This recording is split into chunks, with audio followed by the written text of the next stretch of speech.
Saludos y bienvenida a esta primera ponencia del ciclo de charlas El pensamiento pedagógico después de Nietzsche, titulada Punto de partida, Nietzsche, por la muerte de Dios, en catalán Per l'amor de Déu, un juego de palabras que dentro de la propia ponencia Ana Pagès explicará su significado.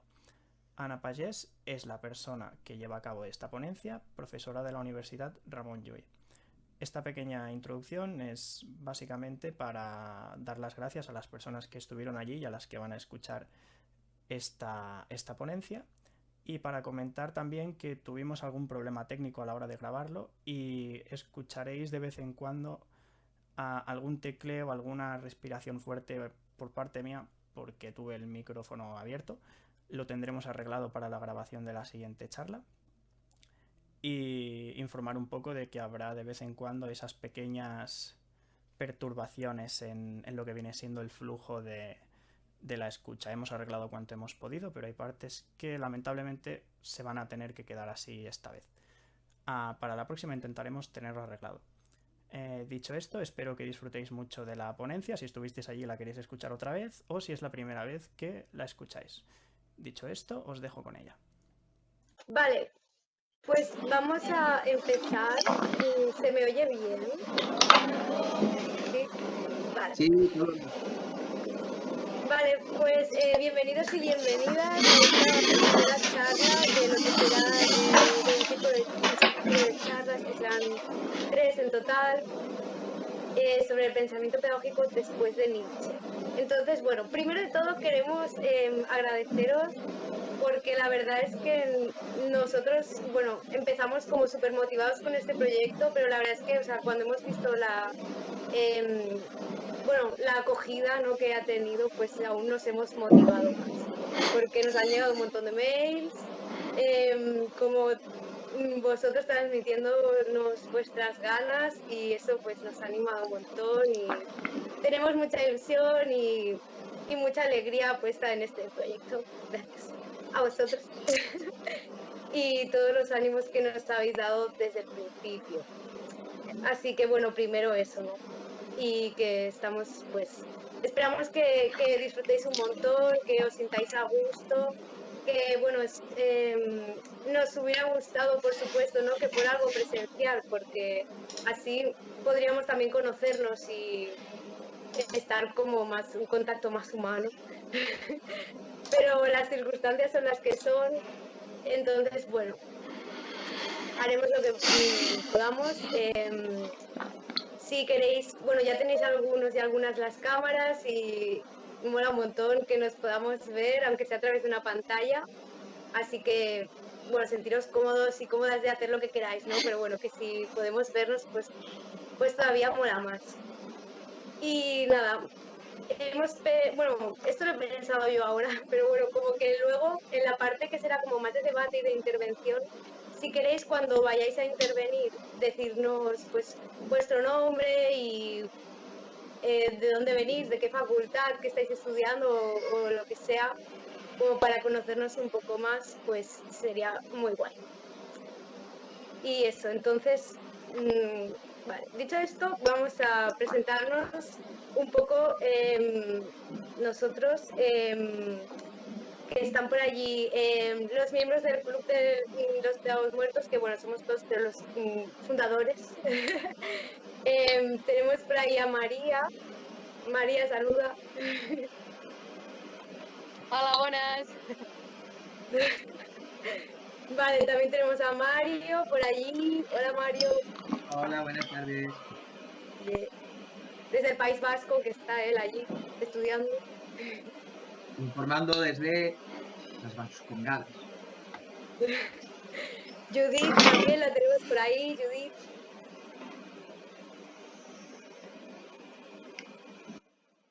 Le ha dado el retraso informático a la Judith.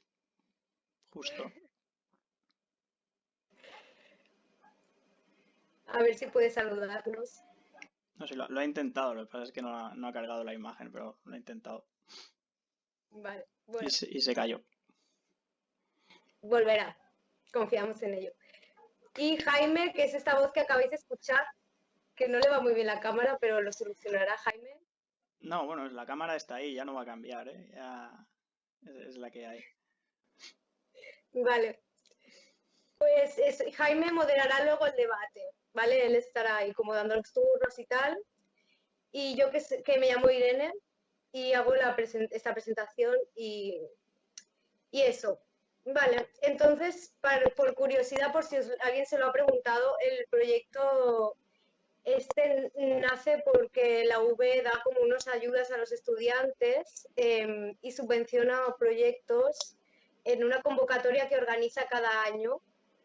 Y entonces, pues tú haces como rellenas un formulario con el proyecto y ellos pues te lo aprueban o no te lo aprueban. En este caso nos lo han aprobado, así que guay. Pero bueno, lo decimos porque nosotros al principio lo hicimos como por curiosidad y mira, aquí estamos, ¿no? Entonces, no sé, que las inquietudes estas que a veces son como que nacen así y no te imaginas que pueden pasar, pues al final puede pasar. Y también pues es una oportunidad y aprovechar que la UB tiene estas iniciativas, oye, pues guay. Vale, y ya para acabar de como explicar un poco el formato, ¿no?, que hemos decidido usar, en el cartel que os enviamos para presentarlo, que sale como una lechuza, bueno, queríamos como explicaros un porqué de la lechuza. Igual alguien ya lo ha intuido, ¿no? Pero bueno, como que la lechuza es un animal que está muy relacionado con el saber, con la sabiduría, ¿no? Y por eso hemos elegido este animal. Y también porque, bueno, Hegel en uno de sus libros, que no me he leído yo, pero bueno, algún día igual me lo leo, sí que en un fragmento habla de esta lechuza, ¿no? Como diciendo que la filosofía, al igual que la lechuza, levanta el vuelo al llegar el crepúsculo, refiriéndose a que la filosofía siempre llega demasiado tarde, llega tarde. Una vez cuando las cosas ya han pasado es cuando la filosofía puede hacer su aparición y entonces mirar con perspectiva y poder analizar y ver lo que ha pasado, ¿no? Y hacer esa reflexión después, ¿no? Entonces, bueno, es un poco lo que vamos a hacer hoy, mirar al pasado por tal de entender un poco este presente, que no es tarea fácil para nadie, creo. Pero bueno, hoy para esto contamos con Ana. Hola, Ana. Y Hola, Ana ¿qué tal? nos va a acompañar en esta difícil empresa. Y bueno, ella es profesora de la Universidad de Ramon Llull, pero bueno, ha estado en varias universidades, también ha sido profe en la UOC y se sacó el doctorado en la UB. Así que bueno, todo queda mucho en familia. Y agradecerte mucho que estés aquí, Ana. Es un auténtico placer, auténtico placer. Pues cuando quieras, adelante. Bueno, muchas gracias, Irene, por esta maravillosa introducción. Creo que lo de estar muertos es algo interesante para los pedagogos porque con eso se hace sociedad, ¿no? Con los pedagogos muertos. El Dead Pedagogue Society nos hace pensar en la posibilidad de hacer algo con lo que ya no se cuenta, ¿no? O con lo que ya no forma parte, o suponemos que ya no forma parte del discurso universitario. Y me parece que en ese sentido vosotros estáis abriendo el campo de una experiencia que otras universidades deberían también poder arrancar. Más allá de las ayudas, que siempre son muy bienvenidas porque realmente son las que permiten que esto exista, pero me parece que vuestra iniciativa, vuestra movilización intelectual es básica. Bueno, entonces, hoy me habéis pedido que hable un poco de Nietzsche. Nietzsche es una bestia parda, un filósofo con una gran densidad, que bueno, es un clásico en el sentido de que tú tomas un texto de Nietzsche hoy y es como si te resonara en los oídos algo absolutamente fascinante aunque fuera escrito a finales del siglo XIX. Nietzsche nace en 1844 y muere en 1900. Muere ingresado en una especie de centro de salud o centro psiquiátrico después de una especie de enfermedad degenerativa de tipo neurológico que empezó con alucinaciones y terminó con su vida. Entonces, Nietzsche tiene mala fama porque la hermana de Nietzsche, su padre falleció cuando él era muy joven, y la hermana de Nietzsche era una bruja renata. La hermana de Nietzsche se casó con un hombre que tenía una simpatía por el nacionalsocialismo alemán. Entonces, lo que hizo la hermana de Nietzsche fue utilizar la obra de Nietzsche para que los nazis convirtieran algunas de sus ideas en algo que se podía usar en contra de las personas, incluso para llevar a cabo un genocidio como lo que hicieron ellos, ¿no? Para mucha gente Nietzsche resuena así un poco mal por esta cuestión, por este episodio que en realidad no fue debido a su obra, sino que fue debido a una manipulación vil de su legado intelectual por parte de esta hermana y de este pseudo cuñado que se dedicaron a hacer esto. Entonces, para hoy me gustaría no enrollarme mucho y no hacer una cosa muy larga, sino centrarme en 3 referencias que he seleccionado para poder comentar con vosotros, porque hay una cosa muy importante en los filósofos, que es que no hay que leer los apuntes. Los filósofos hay que leerlos directamente, hay que tomar los textos. No hace falta leer todos los textos. Puedes tomar una página de Nietzsche. Es suficiente en la primera página de la genealogía de la moral. Bueno, pues esto es algo, ¿no? Pero el contacto directo con el texto escrito del filósofo es algo irreemplazable. O sea, por mucho que un profesor te explique en clase qué dijo Nietzsche, hasta que no has leído Nietzsche directamente, no sabes a qué sabe, ¿no? Como me gusta mucho la cita de Mao Zedong que decía, si quieres saber lo que es una pera, te la tienes que comer. Pues bueno, si quieres saber qué dijo Nietzsche, tienes que leer los textos de Nietzsche directamente. Entonces, bueno, para hoy hemos elegido 3 referencias. La primera es la que nos permitirá dar cuerpo al título maravilloso que vosotros habéis escogido para esta sesión de hoy, que claro, es una paráfrasis que tiene sentido en catalán, traducida al castellano queda un poco rara, pero por el amor de Dios, en catalán, per l'amor de Déu, aquí se le ha añadido una T, per la mort de Déu, que en castellano sería traducido literalmente por la muerte de Dios, pero en realidad es una paráfrasis de por el amor de Dios. Y esto es una cosa muy pedagógica. Per l'amor de Déu, quina ximpleria que acabas de fer, pero ¿qué has hecho? Es, digamos, una modalidad clásica de la reprensión, una exclamación usada para reprender a alguien por algo que ha hecho, ¿no? Entonces es una frase muy de la pedagogía, muy de la educación. A todos nosotros alguna vez nuestros padres nos han dicho, pero por amor de Dios, ¿cómo se te ocurre algo así? Entonces es una frase que sirve para la reprimenda, pero también sirve para la exclamación ante lo imprevisto.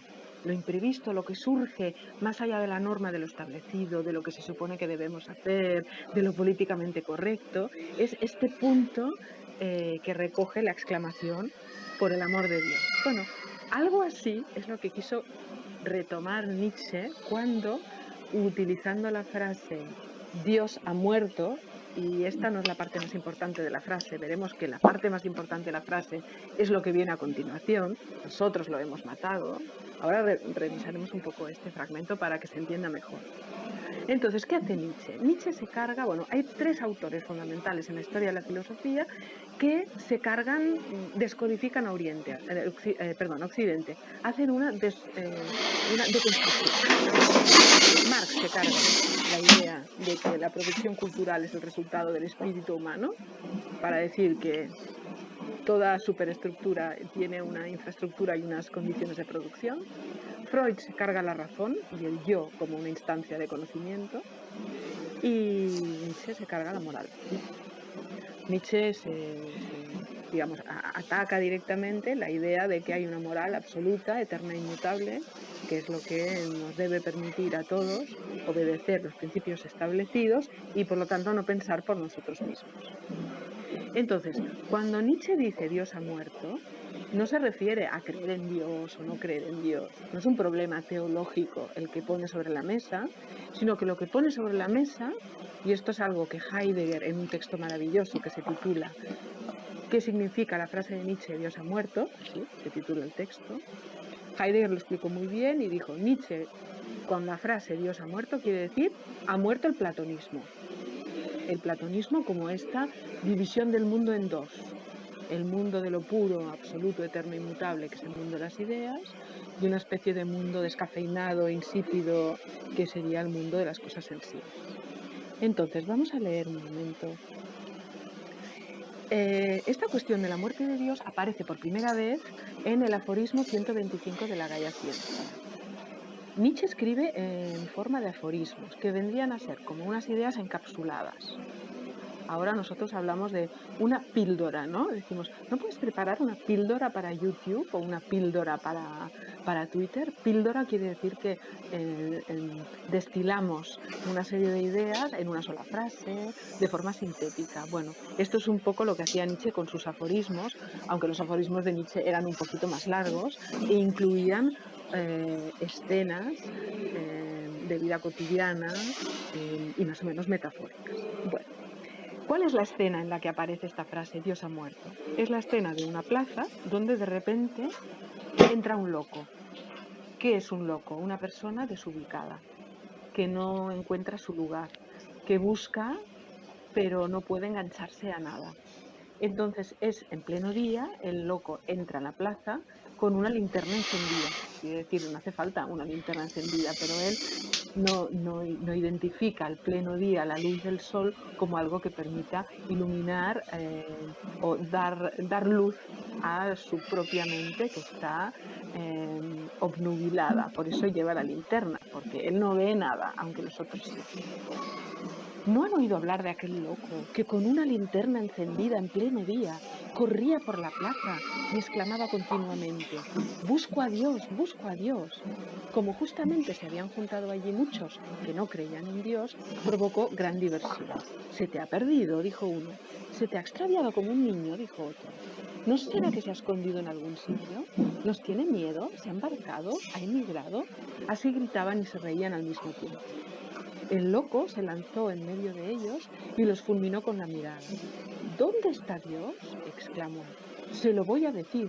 Nosotros lo hemos matado, ustedes y yo. Todos somos unos asesinos. ¿Pero cómo lo hemos hecho? ¿Cómo hemos podido vaciar el mar? ¿Quién nos ha dado la esponja para borrar completamente el horizonte? ¿Qué hemos hecho para desencadenar a esta tierra de su sol? ¿Hacia dónde rueda esta hora? ¿Hacia qué nos lleva su movimiento? ¿Lejos de todo sol? ¿No nos precipitamos en una constante caída, hacia atrás, de costado, hacia adelante, en todas direcciones? ¿Sigue habiendo un arriba y un abajo? ¿No erramos como a través de una nada infinita? ¿No sentimos el aliento del vacío? ¿No hace ya frío? ¿No anochece continuamente y se hace cada vez más oscuro? ¿No hay que encender las linternas desde la mañana? ¿No seguimos oyendo el ruido de los sepultureros que han enterrado a Dios? ¿No seguimos oliendo la putrefacción divina? Los dioses también se corrompen. Dios ha muerto. Dios está muerto y lo hemos matado nosotros. Y ahora viene la parte importante. ¿Cómo vamos a consolarnos los asesinos de los asesinos? Lo que en el mundo había hasta ahora de más sagrado y más poderoso ha perdido su sangre bajo nuestros cuchillos. ¿Y quién nos quitará esta sangre de las manos? ¿Qué agua podrá purificarnos? ¿Qué solemnes expiaciones, qué juegos sagrados habremos de inventar? Es un texto muy teatral, muy fuerte, de una gran intensidad plástica y metafórica. Es un texto que parece más literario que filosófico. ¿Y aquí qué es lo que plantea Nietzsche? Nietzsche lo que plantea es lo siguiente. Hemos borrado con una esponja la línea que separaba el horizonte, es decir, el cielo de la tierra, el cielo del mar, y no tenemos al haber suprimido el absoluto, esta idea eterna, absoluta, inmutable, algo que no se mueve, como una especie de grapa, ¿no? Tenemos papeles sueltos y usamos una grapa para que no se nos pierdan. Esa grapa, que fue la idea de absoluto en lo filosófico, se disolvió, se saltó la grapa y entonces los papeles quedan repartidos por el suelo. Hay una frase de Nietzsche interesante que no es de la Gaia Ciencia, que hace así, dice: hay que dejar caer al suelo muchas cosas, dejar que se desparrame lo que anteriormente estaba unido. Muy bien, hasta aquí muy bien, pero entonces, ¿cómo hacemos para orientarnos? Quedamos un poco como este loco que en pleno día lleva una linterna encendida. ¿Por qué? Porque todo es relativo. Perdemos la idea absoluta del absoluto, como el mundo de las ideas de Platón, este mundo puro y perfecto, y entonces no sabemos muy bien hacia dónde ir. Porque si todo hay que inventarlo, todo es posible, se abre ante nosotros un espacio que debemos explorar o debemos atravesar, pero para el que no tenemos un tutorial, ni tenemos Google Maps para atravesarlo, para cruzar. Y entonces lo que Nietzsche dice es, bueno, he aquí un problema un poco sobrehumano. El superhombre no es el más fuerte. El superhombre, que es una mala traducción, tenemos que decir transhombre, o transhumano o sobrehumano, es el que se enfrenta a este vacío delante de él, que se abre en el momento en que ya no hay referentes absolutos, y piensa qué puede hacer, por dónde tirar. ¿Qué solemnes expiaciones, qué juegos sagrados habremos de inventar? Es una forma que tiene Nietzsche de decir: no todo el mundo es capaz de pensar qué hacer frente a este vacío, este espacio para explorar que se abre frente a nosotros. Y entonces, con el fin de evitar el vacío que se abre, la gente que hace busca cositas para llenar el tiempo y evitar pensar qué hacer. Por ejemplo, un vídeo de YouTube que te explica cómo hacer, es una forma de juego sagrado, de expiación frente a esta falta de absoluto. Un masaje a 1000 también sirve para extraviarse un poco y no hacer frente a este vacío. Y aquí podéis añadir todas las adicciones habidas y por haber.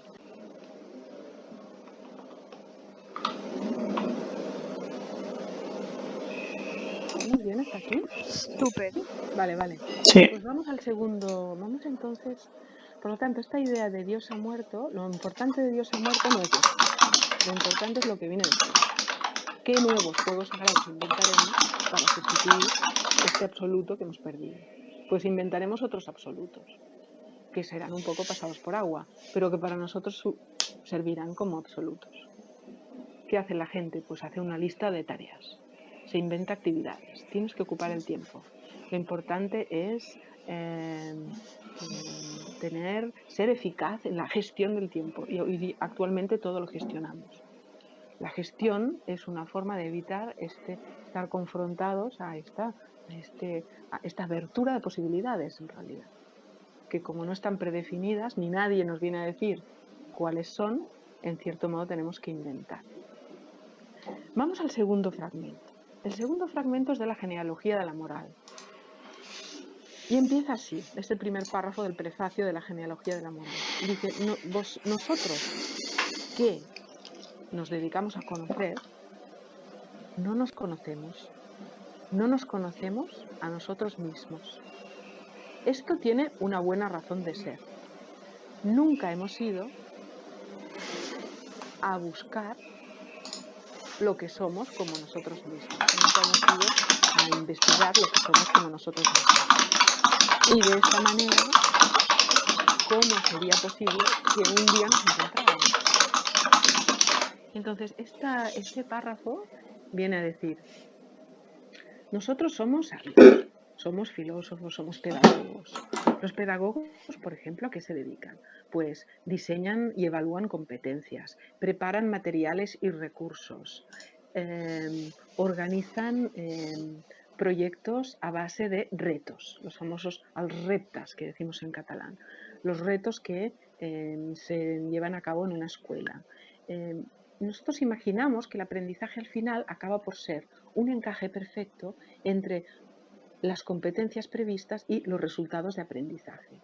Este encaje perfecto hace que no perdamos el hilo de nada, que nada se pierde por el camino, porque al final la evaluación de los aprendizajes consiste en demostrar que todo encaja. Pues bien, lo que dice Nietzsche es dedicarse solo a eso, dedicarse a que todo encaje en educación, en ciencia, en sociología, en antropología,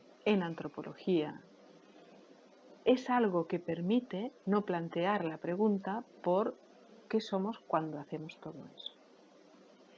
Y en realidad es una forma de sustituir la pregunta por qué somos con una respuesta, y esta respuesta es una serie de actividades o de contenidos, de conocimientos que de manera encapsulada nos permiten no preguntar qué somos.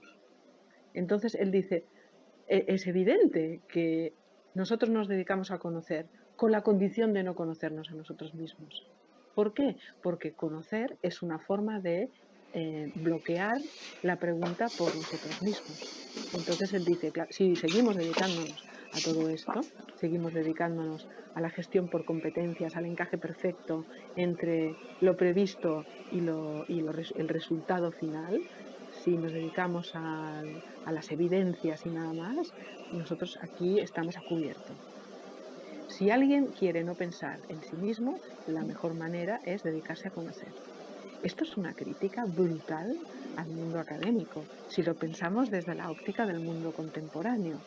¿Qué hacemos los académicos? Escribimos artículos en revistas de impacto, nos presentamos a proyectos competitivos para que nos puedan dar financiación y así seguir existiendo.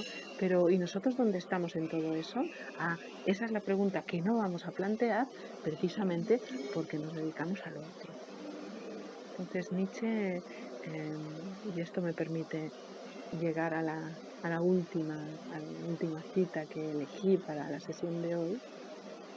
Nietzsche lo que dice es que, bueno, enseñar no significa que uno pueda pensar. Mucha gente enseña filosofía como requisito para no ser filósofo. El filósofo es el que pone en cuestión todo lo que conoce, pero también es el que se sitúa en relación a lo que se conoce. ¿Dónde estoy yo en todo esto? Yo recuerdo cuando empezó el programa Bolonia, el plan Bolonia para las universidades, y tuvimos que empezar a diseñar lo que llamaban los planes docentes, había un apartado del plan docente que era una especie de cronograma y teníamos que poner cosas como, por ejemplo, pues no sé, cuánto le iba a tomar al alumno, cuánto tiempo el alumno leería el libro séptimo de la República de Platón, por decir algo. Y claro, uno dice, pero no, esto no va así, porque la lectura, ¿qué es? La lectura es una experiencia de pérdida de sí mismo. En realidad, cuando el texto te interpela, tú te olvidas de quién eres y de qué haces y no sé qué, y el texto adquiere una vida propia que después tú puedes plantear en relación a ti mismo dónde está, pero el texto es algo que no sirve para nada. Y mucho menos no sirve para nada en el sentido de la inversión concreta en un tiempo y en un espacio que sea medible. Como por ejemplo es el caso de decir cuánto rato va a tardar un estudiante en leer el libro séptimo de la República. A lo mejor tarda toda la vida, porque el libro séptimo de la República dice mucho de muchas cosas. Y es un texto que hay que dejar que nos impregne y después hay que volver a releerlo. Entonces la idea de que la lectura es una actividad productiva es algo que por primera vez los que nos dedicamos a la filosofía de la educación contemplamos con horror cuando nos pidieron incluso pues concretar el tiempo de que el alumno iba a esto. bueno, yo creo que este párrafo del prefacio de la genealogía de la moral deja claro que la cultura es una experiencia y no es un contenido que se pueda gestionar o que se pueda convertir en un objeto de producción en serie. La cultura no es un gadget que sirve para conectarnos y desconectarnos. La cultura es una manera de ser, una forma de estar en el mundo, el interés por el saber, pero también, sobre todo, la puesta en cuestión de todo eso. Nietzsche siempre dice que para hacer filosofía él usa un martillo. Pues el martillo sirve para hacer un agujero en la pared. Esa es su forma de hacer filosofía. El agujero, la destrucción. Él dice, bueno, hay que destruir un discurso compacto, terriblemente establecido de una determinada manera, el canon, los requisitos para que un artículo sea aceptado en una revista de impacto, los índices de impacto, que en realidad no impactan a nadie, sino que sirven simplemente para obligar a quienes escriben a escribir de una determinada manera sobre un determinado tema. Voy a la última cita. Esta es una cita de un libro maravilloso. Si queréis empezar por una cosa que no sea tan filosófica de Nietzsche, os recomiendo que vayáis a las conferencias que pronunció en 1872, cuando tenía 27 años. Escribió unas conferencias sobre las escuelas alemanas de la época. Y este texto, estas 4 conferencias se publicaron después en forma de texto con el título Sobre el porvenir de nuestras escuelas, que se ha traducido de formas distintas, sobre el porvenir de nuestras instituciones escolares, etc. Y en esta cita dice: una educación que haga vislumbrar al fin de su recorrido un empleo o una ganancia material no es en absoluto una educación con vistas a esa cultura a que nosotros nos referimos, es decir, la cultura como una experiencia que nos transforma y transforma nuestra forma de vivir, sino simplemente una indicación de los caminos que se pueden recorrer para salvarse y defenderse en la lucha por la existencia. Entonces él dice, para que la educación sea realmente educación, no puede estar únicamente orientada a ganarse la vida, aunque ganarse la vida es muy importante, porque si no te ganas la vida no salvas tu vida, no vives. Entonces él dice, bueno, si al final resulta que la universidad es un lugar que sirve para formar profesionales que después vayan al mercado laboral y nada más, pues lo que estamos haciendo es enseñar a las personas a sobrevivir en la vida, que no está mal como objetivo, pero, dice Nietzsche, esto no es la cultura. La cultura es una experiencia que nos atraviesa y que nos obliga a dar cuenta de lo que hemos perdido, lo que no hemos entendido, las preguntas que quedan por hacer, y por lo tanto no es una experiencia de completud, sino que es una experiencia de insuficiencia, es una experiencia de fragilidad existencial. Nietzsche no es un masoquista, cuidado, pero es un gran defensor del sufrimiento. Él mismo en su propia vida sufrió mucho. Nietzsche era un sin techo, no tenía una casa propia. Evidentemente tenía la casa de su madre, que después fue la casa de su hermana, pero volver a casa de su madre era para él algo muy conflictivo a nivel subjetivo. Entonces llevaba una maleta con muy pocas cosas y algunos libros, y durante el invierno vivía en una especie de hotelito, un hostal en Génova, que es una ciudad italiana que tiene mucha luz y está cerca del mar, y durante el invierno vivía ahí en una pequeña habitación, y muchas veces durante el invierno se encontraba en Génova o viajaba por Italia con sus amigos, Paul Rée, Lou Andrea Salomé, Malvida von Meisenburg, Jacob Burckhardt. Él tenía muchos amigos, los amigos lo cuidaban, lo respetaban, y en cierto modo era su red, ahora que hablamos de la pedagogía en red, era su red de consistencia, eran los que le permitían sobrevivir. Y entonces en verano, como en Génova hacía mucho calor, cogía su maletita y se iba a Sils Maria, que es un pequeño pueblo en los Alpes suizos, donde todavía existe la casa donde él se hospedaba, que se llama en este momento Nietzsche House, y es un centro de investigación sobre la obra de Nietzsche. Es una casa, si entráis en Google y ponéis Nietzsche House Sils Maria, veréis las fotografías del lugar, que es absolutamente maravilloso, y él allí pues se quedaba también escribiendo. La habitación de Nietzsche está tal como era, y sufría mucho de salud. Tenía unas migrañas muy fuertes, intensos dolores de cabeza, problemas digestivos, casi no comía, bebía té todo el tiempo, así que no era una persona que precisamente se caracterizara por cuidarse mucho, ¿no? Aquello que a veces con los amigos nos decimos, no, es que no te estás cuidando, esto no puedes comer, fíjate que la dieta, tendrías que hacer deporte. Bueno, todo esto Nietzsche se lo saltaba al 100%. Y bueno, él decía que el sufrimiento formaba parte de lo que uno es y permitía atravesar un desierto. Esta idea de que tiene una frase también muy bonita que dice, el desierto crece. Esta es una frase que yo trabajé bastante en mi libro sobre el olvido.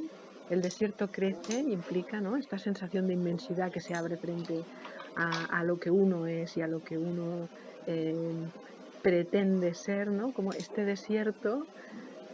En el desierto, ¿qué es el desierto? Nada, es la nada, ¿no? La inmensidad de la nada.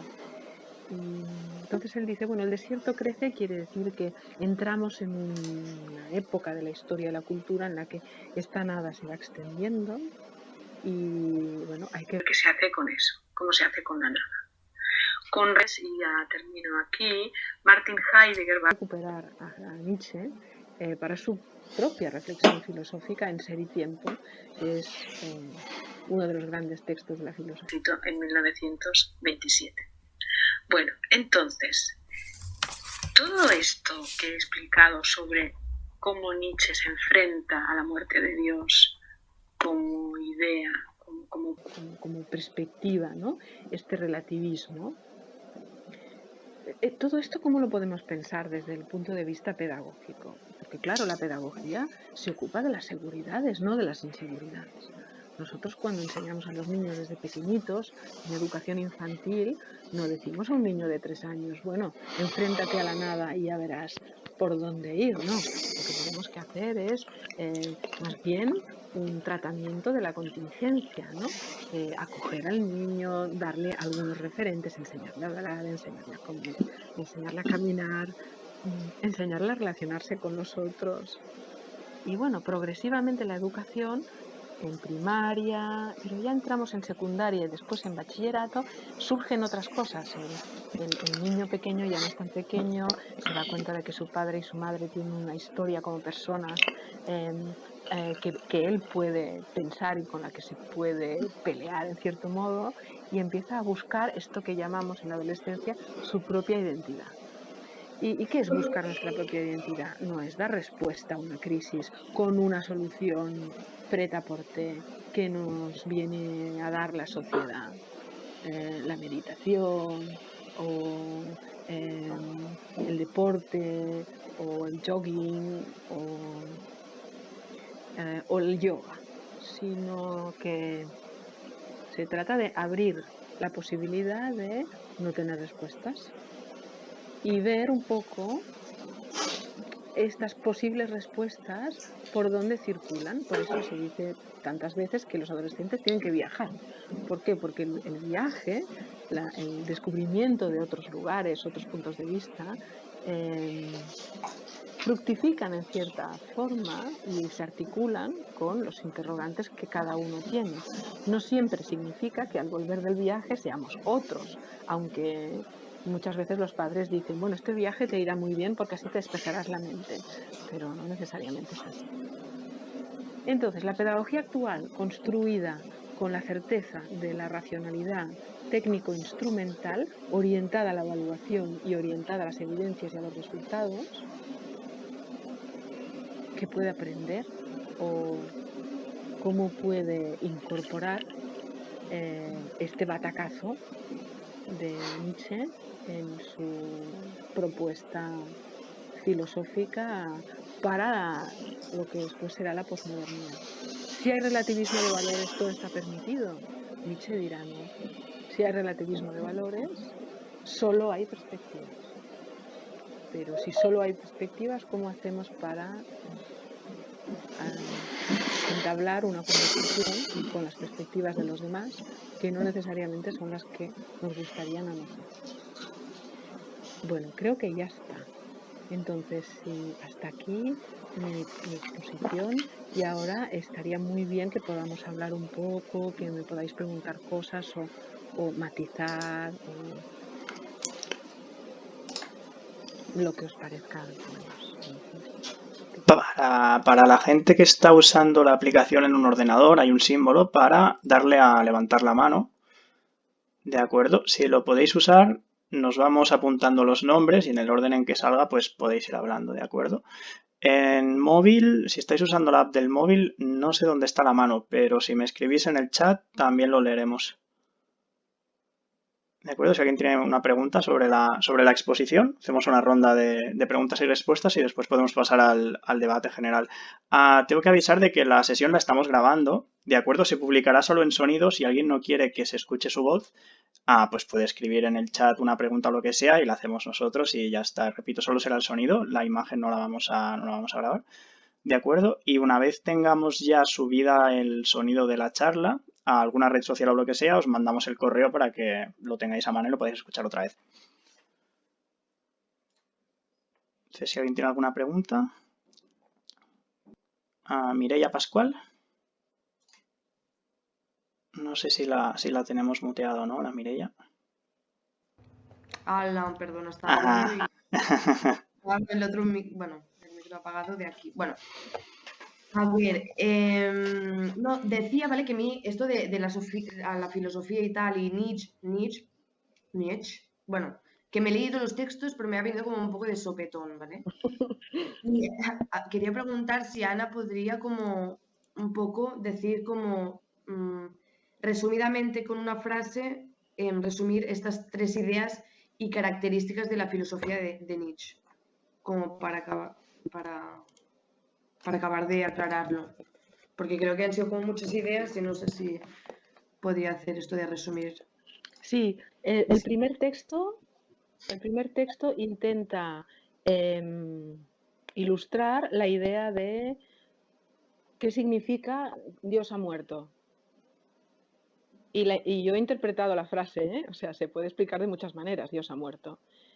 Entonces, Dios ha muerto significa que no hay valores absolutos. ¿Vale? Sería una primera idea. No hay valores absolutos. Pero el problema de que no haya valores absolutos es que no nos aguantamos sin absolutos. Y sustituimos el absoluto anterior, que sería la moral establecida por otros absolutos. La play, la meditación, y ahora me voy a pasar un poco, la educación en las emociones, formas de absolutos, que serían formas de soluciones acabadas. La segunda idea, que es del segundo texto, frente al relativismo de valores hay que inventar nuevos valores, nuevas formas de relación, nuevas prácticas y nuevos conceptos. Y la tercera idea, la educación no es una manera de proporcionar mano de obra al mercado laboral. No es únicamente, no es eso.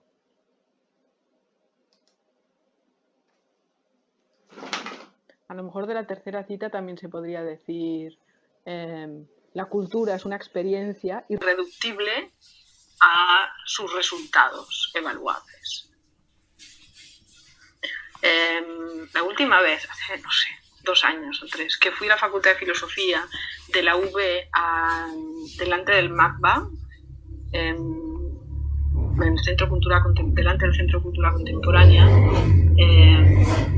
había una tesis, creo. Había un graffiti afuera que decía: no queremos vuestras notas, hemos venido aquí a aprender. Un graffiti. Después escribí un artículo a partir de este graffiti porque me pareció muy bueno. Bueno, eso es lo que viene a decir Nietzsche. Los resultados académicos, los artículos de impacto, las notas del examen no dan cuenta de la experiencia irreductible de no tanto el aprendizaje, sino de la apertura al mundo.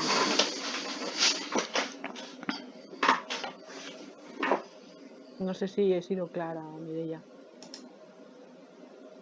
Estás muteada, Mireia. Sí, vale. Pues, no, sí, lo sé. Vale, ¿Mejor ahora, Mireia? Sí, ahora mejor. Vale. Gracias a ti. Vale, por cierto, Mireia, ¿qué es lo que estás estudiando? Por curiosidad. Vale, es que a mí me interesa mucho esto del club de los pedagogos muertos, o sea, realmente pensad que guay, ¿no? O sea, toda esta gente es de la UB, ¿no? Sí. Vale, yo estoy estudiando educación, magisterio de primaria, quiero ser profesora. Y realmente me siento una chica muy crítica y, bueno, estoy haciendo tercero y hace como 3 años que pensé, hostia, creo que quiero ser profesora, porque también mi padre es profesor de la ESO. Y ya desde el bachillerato me acuerdo de criticar, sí, de escribir mucho, ¿no? Y de, me gusta esto, ¿por qué lo hace así? O yo haría esto, ¿no? Muchas ideas. Y realmente a veces me encuentro que en la clase pues no es muy crítica la gente, ¿no? Y yo pues pienso mucho, ¿no? Con esto de la pedagogía, el cerebro pedagógico. Y entonces pues realmente me interesa mucho como también estar con otra gente que sea, bueno, que piense, ¿no? Y que quiera reflexionar, ¿no? Y idear cosas y tener ideas nuevas y pensar, vamos, en la pedagogía. Me parece súper mega interesante, la verdad. Aunque esto de Nietzsche también me queda un poco así rollo, pero eso. Es un tío raro, este hombre. Vale, pues muchas gracias por la aportación. A los que vayan hablando, si os parece decir también lo que estáis estudiando y demás para conocernos un poco, nos haríais un favor. ¿De acuerdo? A Marc Alarcón, tenías la mano levantada. Sí. Hola. Sí. Hola, bueno, yo estoy estudiando educación social y tengo como 2 preguntas. T'ho diré en català, si et sembla bé, Anna. D'una banda, el fonamentalisme polític o fonamentalisme en general que vivim de viure com absoluts els valors propis i no acceptar els contraris, seria una conseqüència de l'amor de Déu, per dir-ho així, és la recerca d'un nou Déu, per dir-ho així. I d'altra banda, com a educador social, molts cops ens venen discursos que anul·len el subjecte i em preguntava si també es podria incloure en aquesta búsqueda d'un absolut el tenir un discurs científic emmarcat dins de certes lògiques del capitalisme que anul·len els subjectes per facilitar certes condicions materials. Sí, jo crec que sí. Podem entendre alguns dels discursos pedagògics, polítics i socials de l'època actual com nous jocs sagrats. O sigui, aquests jocs sagrats que inventem per substituir un absolut. Però, esclar, quan el primer absolut, diríem, aquest Déu ha mort, els absoluts que inventem tornen a ocupar el lloc de Déu, del Déu antic, per dir-ho així, amb més força que abans. La ciència és una cosa. La física quàntica, per exemple, és una cosa. I una altra cosa és el cientisme. I el cientisme és un ús social de la ciència que fa que quan una persona diu això està demostrat científicament, ningú més segueixi preguntant. I en el discurs pedagògic, jo soc molt crítica, per exemple, amb l'ús de la lògica de les competències, no de les competències com a idea en si mateixa, sinó de com s'utilitzen les competències, que és la lògica del si ho pots fer, fes-ho. Si ho saps fer, fes-ho. I per què? Justament a la vida, moltes vegades es tracta de quan pots fer una cosa, no la fas. Per què? Perquè per prudència no la fas. Podries, sí, però decideixes no fer-ho. I això va més enllà de la simple capacitat. L'educació avui dia parla molt del desarrollo máximo de les capacidades. Lifelong learning for all. Mare meva, aquí no queda ni una miqueta ni un petit espai per respirar. Lifelong learning for all. Clar, volem dir aprenentatge al llarg de la vida. No, és que al llarg de la vida són moltes coses, no solament l'aprenentatge. I després la reducció de l'educació a l'aprenentatge. Els americans d'això en diuen learnification. O sigui que al final l'educació que té a veure amb la possibilitat de plantejar-te preguntes més enllà del que t'han ensenyat, que, bueno, què vol dir fer-se gran? Fer-se gran és una mica això, no és madurar, que és rotllo de madurar com si fóssim un ficus que ens van regant. En realitat no és així, no madurem de manera vegetal, vegetativa, sinó que fer-se gran significa que arriba un moment a la vida que tu et preguntes si tot això que ha servit tot això que t'han ensenyat, ho vols per tu o no? I si no ho vols, què t'inventes de nou? O per on vas a buscar? Sí? Ara, hi ha una altra qüestió difícil en Nietzsche. Per això Nietzsche no és un autor que tu puguis dir l'agafo i l'aplico a la pedagogia. Hi ha altres autors que són més amables, per exemple, no sé, Gadamer. Jo vaig fer la tesi sobre Gadamer. Gadamer parla de la importància de l'educació com a interpretació. Això és fàcil de traslladar a la pedagogia, però Nietzsche no. Nietzsche és un solitari, Nietzsche. No és una persona que s'assumi al grup ni que faci un enllaç amb els altres molt clar. Tampoc és un activista, tampoc és un militant, sinó que és un solitari que té les seves idees, però té un grup d'amics. Llavors, Nietzsche ens dona l'exemple de l'amistat. I l'amistat és molt important i crec que l'amistat l'hem perdut una mica de vista. També en educació, que significa ser amic d'algú, no? Aristòtil deia que l'amic, els amics són una mateixa ànima en dos cossos. Aquest punt, no? I sí que és veritat que els discursos de l'odi actuals el que fan justament és que la gent es parapeti al darrere d'una posició amb altres que pensen igual que ell. I que, per tant, tenen molta por a explorar un món de possibilitats alternatives.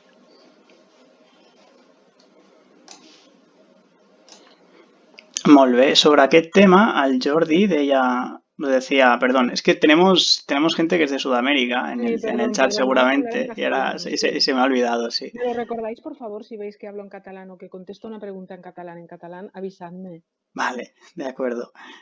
Nos decía el Jordi que esto es la biopolítica de la que nos parla Foucault, ¿no? Que la normalización de la vida. Claro, Foucault lee Nietzsche. Foucault es un gran lector de Nietzsche. Sí, lo decía relacionado con lo que había dicho. Exactamente. Ahora, la biopolítica, a ver. Sí, exactamente, ¿no? O sea, en Foucault lo que plantea en la biopolítica es que el poder tiene una estructura horizontal, no tiene una estructura vertical, sino que tiene una estructura horizontal. Nadie nos manda directamente que hagamos algo. Pero sí que, por ejemplo, la publicidad de Nike nos dice if you can, you must. Este es el nivel de la biopolítica, ¿no? En mi facultad hay unas escaleras y un ascensor. La gente que sube por el ascensor y se encuentra delante de la puerta del ascensor, porque si te pescan que vas a subir en ascensor, peor todavía, la gente se inventa cosas, no, es que voy muy cargado, no sé qué, digo, yo subo por ascensor porque me da la gana, pero es que en las escaleras hay una pegatina que pone haz salud, sube por las escaleras. Esto es la biopolítica de Foucault, es decir, una forma de poder que se incorpora al cuerpo y que tiene una estructura horizontal a través de la práctica discursiva. Esto, para Nietzsche, sería un nuevo juego sagrado, es decir, una forma de absoluto que se introduce en la práctica social. Y evidentemente Foucault, tenéis que leer un texto maravilloso de Foucault que es Nietzsche, la genealogía, la historia, donde precisamente... Y bueno, Nietzsche, igual que Marx, igual que Freud, es el gran fundador de la posmodernidad. Los principales autores de la posmodernidad han sido lectores de Nietzsche, de Marx y de Freud. Muy bien. Carlos tenía la mano levantada. Sí, buenas tardes. Hola.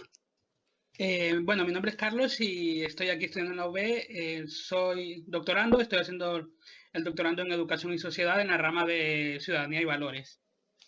Bien. ¿Se escucha bien? Sí, se escucha bien. Vale, pues mira, yo es que quería hacer bueno, es una pregunta apunte también, porque hacer una reflexión desde el punto de vista educativo, pedagógico, ¿no?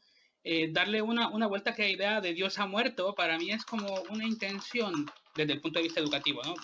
Personal, que Nietzsche hace sobre aquella educación y aquel pensamiento clásico que teníamos, ¿no? En un pedestal, a romper con eso y hacer un cambio de mirada. Entonces, para mí es un punto de inflexión, ¿no? Una crisis, ¿no? Que decimos, que normalmente una crisis tiene a tener una tendencia negativa cuando realmente es una propuesta de cambio.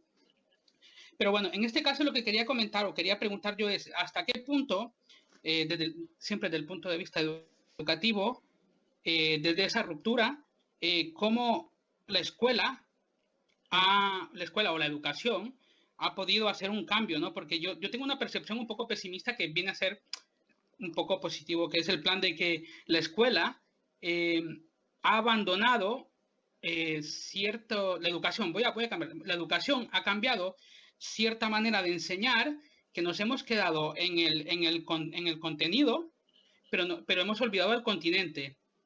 Es decir, creamos sujetos, como bien has dicho, para trabajar, para ser funcionales, pero no para sujetos para vivir, para disfrutar, para comprender el mundo. Entonces, ¿esta crisis se sigue viendo en la educación o estamos empezando a ver un poco la luz? Yo creo que es al contrario, que lo que ha pasado es que hay una colonización de la pedagogía escolar por la psicología. Y toda esta cuestión de la educación de las emociones, que no enseña nada más que a controlar el cuerpo y a pensar que el lenguaje representa lo que el cuerpo hace, como si fuera una correspondencia unívoca, lo cual es totalmente falso, y Nietzsche impugnaría esa idea. Yo creo que la psicologización de la escuela ha tenido efectos muy malos y que es al contrario, creo que la escuela cada vez enseña menos contenidos. Porque no es Nietzsche lo que plantearía es que cuando se trata de movilizar la cultura, y la escuela es un agente de movilización de la cultura, de pensar la cultura como una experiencia, no estamos pensando solo en una transmisión, sino en una forma de vivir la herencia cultural, la lengua, la literatura, la historia, los textos. Y creo que lo que Nietzsche diría si hoy vinieras, si nos pudiera decir algo de la pedagogía actual, es que la colonización, la psicologización de la escuela ha tenido unas consecuencias nefastas, pero también porque yo creo que esta proliferación de lo técnico instrumental, de las evidencias, de las competencias, de las capacidades y de la orientación a resultados, tiene que ver más con la psicología de la instrucción que con la pedagogía clásica en el sentido de Herbart. Herbart dice hay que multiplicar los intereses del niño. No se multiplican los intereses del niño preguntándole cómo se siente, sino enseñándole música, enseñándole teatro, enseñándole algo que le permita expresarse con lo que ya son las fuentes de la herencia cultural, de lo que se supone que la escuela tiene que enseñar. Sí, perdón que te interrumpa. Aquí lo sensible, ¿no? Que es lo que nos hace abrirnos al mundo, en principio, teniendo el punto de vista vitalista que tenía Nietzsche, ¿no? Entiendo. Exactamente, pero Nietzsche lo que dice es, por ejemplo, si tú no enseñas bien la lengua en la escuela, a hablar, a leer y a escribir, no le enseñas bien, ya le puedes preguntar cómo se siente el niño, que no sabrá cómo. Tampoco es una solución cuando el niño está enfadado, enseñarle una foto de un niño enfadado y decir esto equivale a la palabra enfadado, porque esto es lo que hacen los animales, que tienen un código que asocia un estímulo y una respuesta, pero esto no es el lenguaje. El lenguaje de la poesía justamente lo que hace es convertir el mundo en un lugar extraño que sin embargo puede ser dicho. Entonces yo creo que el problema de la escuela actual es que no enseña contenidos, que lo que se hace es un recorrido turístico por distintos lugares Pero hace falta enseñar cosas que son, no sé, que son fundamentales. Y Nietzsche lo que dice es, enseñar cosas fundamentales no implica hacerlo de forma memorística o de manera que no tenga ningún sentido, al contrario, ¿no? Hay que hacerlo, hay que movilizar la cultura para convertirla en una experiencia. Entonces, el problema actual es el sentido de pertenencia a la escuela de los niños. Sí, bueno, para finalizar, concuerdo contigo porque de hecho hay una frase en El humano demasiado humano donde dice Nietzsche un aforismo que es aprender a amar, donde dice que es necesario enseñar a amar desde la educación y los sentimientos, porque si no el alma se va a resecar, ¿no? Y creo que me refleja muy bien lo que has comentado. Muchas gracias. De nada, perdón por el rollo. No, si a mí me encanta, encantado. Podría estar toda la noche. Gracias. Muchas gracias, Carlos. Sergio, adelante. Buenas tardes. A ver, si no me lío. Es una pregunta. La idea del eterno retorno de Nietzsche nos hace matar una y otra vez a Dios y a los absolutos que se derivan de este asesinato, con lo que nos hace situarnos frente al vacío eternamente, o es otro rollo. Es otra cosa lo del eterno retorno. Vale. El eterno retorno tiene que ver con una idea de lo oriental que se incorpora en el pensamiento de Nietzsche y que en forma de repetición, y tiene que ver con su concepción del tiempo, pero la cuestión del eterno retorno me parece como otra cosa y no sabría cómo articularla con lo pedagógico. Yo he hecho una selección de textos que me parecían que daban más juego, ¿no? con lo pedagógico. Sí, vale, es que por eso era Pero no quiere decir que vuelvas a pasar por lo mismo, sino que pues te reencarnas en otra cosa, pues tu experiencia es distinta porque la perspectiva es diferente también. Pues muchas gracias por... De nada, un placer. Merci, Sergio. Albert Andrade, adelante. ¿Se me escucha bien? Sí, se te escucha perfecto. Yo estoy estudiando educación social en la Universidad de Barcelona y aparte de ser una carrera que, digamos, se ha comido como todas las piezas básicas del neoliberalismo y que a veces hay que mirar un poco con cuidado las cosas que llevamos a cabo, al menos los y las educadoras, me han venido a la cabeza algunas cosas que llevo trabajando en materia de educación a lo largo de esta carrera, y me ha venido sobre todo a la cabeza algunas aportaciones de Fernández Liria en materia de en qué se estaban convirtiendo las instituciones, también con algunas aportaciones de Duvet, que ya nos hablaba del declive de la institución escolar, pero sobre todo en materia de pensar un poco la legislación que, por ejemplo, al menos en el territorio español, se ha venido aconteciendo y que cada vez tomaba un rumbo que nos llevaba más a esta producción, a este sistema más procesal que no en tanto a fundamental. Entonces creo que es como muy interesante repasar como esa legislación, también preguntarse de dónde viene ese objetivo de llevar nuestras instituciones a, digamos, ese vacío o a esa énfasis en procesar contenido y no en tanto en preguntarse el porqué de ese contenido, de dónde surge o conectar con él, sentirse atravesado, que al fin y al cabo es lo que veníamos comentando, que es en sí la cultura. Sí, esta cuestión de la desinstitucionalización, que es algo que Duvet explica muy bien, hace entrar en crisis a la sociología, porque ya no hablamos de una sociedad constituida, sino que hablamos de un individualismo de masa, más bien. Y bueno, Nietzsche más bien, yo creo que es un autor que es sugerente, el punto de vista de Nietzsche. No hay que tomarlo literalmente, sino que hay que interpretarlo en el sentido de cómo nos permite a nosotros, teniendo en cuenta las circunstancias actuales, plantear ciertas cosas. Las instituciones están como muy agujereadas y el individualismo no da respuesta al lazo social. Efectivamente, sí. De hecho, si me permitís, tengo una cita porque he intentado recuperar cosas que estuve trabajando de Fernández Liria y más que nada en la función de estas instituciones para que no perdieran peso y también la función que quizá debería tomar esta pedagogía que, como bien has indicado, hoy en día se ve muy condicionada por la psicología, la neopsicología y este tipo de corrientes.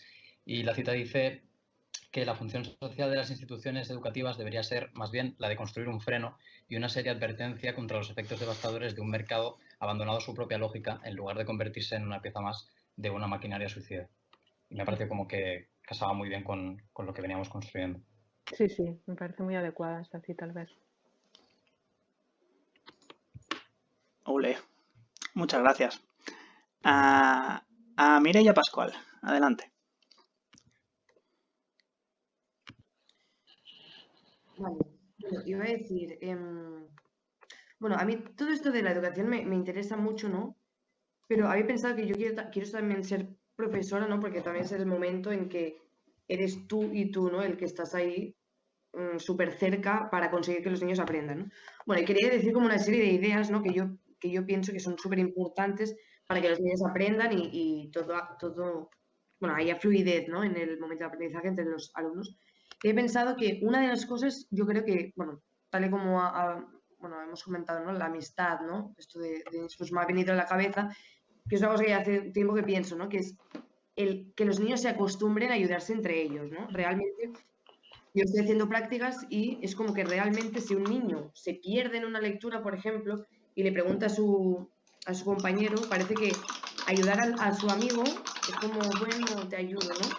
Pero repetir en voz alta y decir que uno es bueno en algo y otro es o sea, todos hacemos cosas malas, ¿no? Y hay otras asignaturas que se nos da bien, ¿no? O sea, que no todo el mundo es malo en todo, ¿no? Que es un poco así y un poco así, ¿no? Pero que ayudarse o sea, tendría que estar acostumbrados, ¿no? A que se ayuden, porque es como que les cuesta ayudarse, ¿no? Yo cuando sea profesora pues me gustaría, ¿no? Como esto de ayudarse entre ellos, repetirlo, ¿no? Porque parece que ayudarse, pero no, repetirlo cada día porque realmente les cuesta ayudarse. No sé por qué, pero parece que es malo, pero no. Bueno, otra cosa sería que, vale, escribir, ¿no? También estaban hablando de que, bueno, también me ha venido a la cabeza, no sé si exactamente está enlazado, pero esto de conocerte a ti mismo. Bueno, yo he escrito mucho, ¿vale? Yo creo que me ayuda mucho a conocerme a mí misma, a estar mucho más tranquila, hasta controlar más, a estar más positiva y tal, y conocerte a ti mismo. Yo he pensado que a mí me gustaría como obligar a mis niños a escribir sobre sus vidas.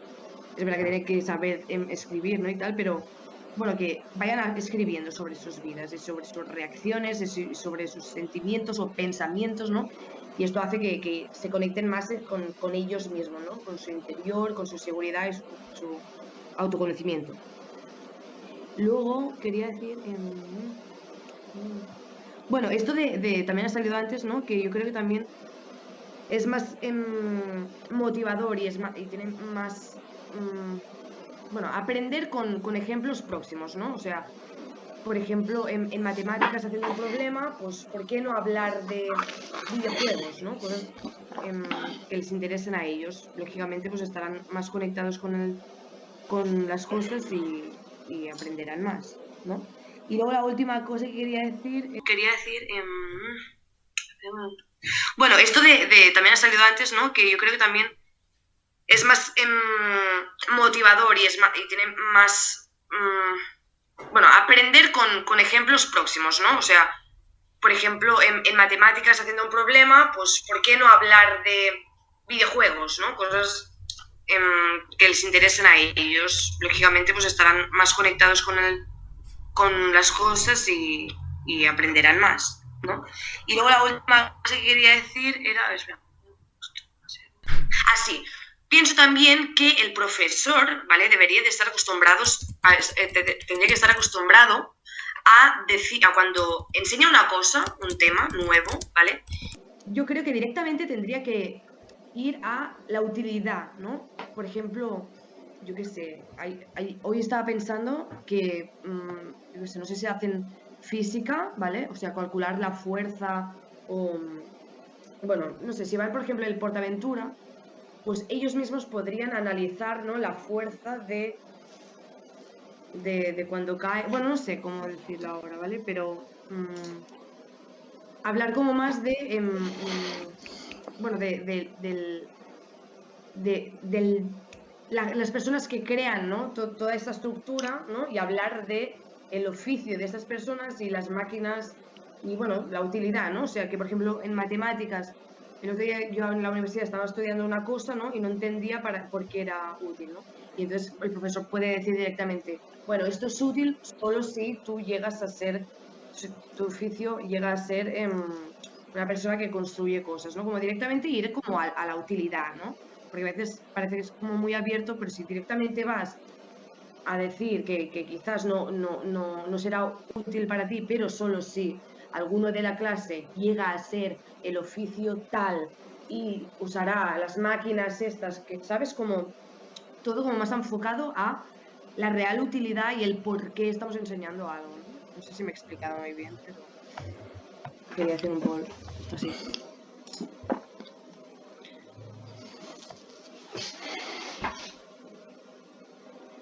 Sí, yo creo que, por ejemplo, para escribir hay que leer.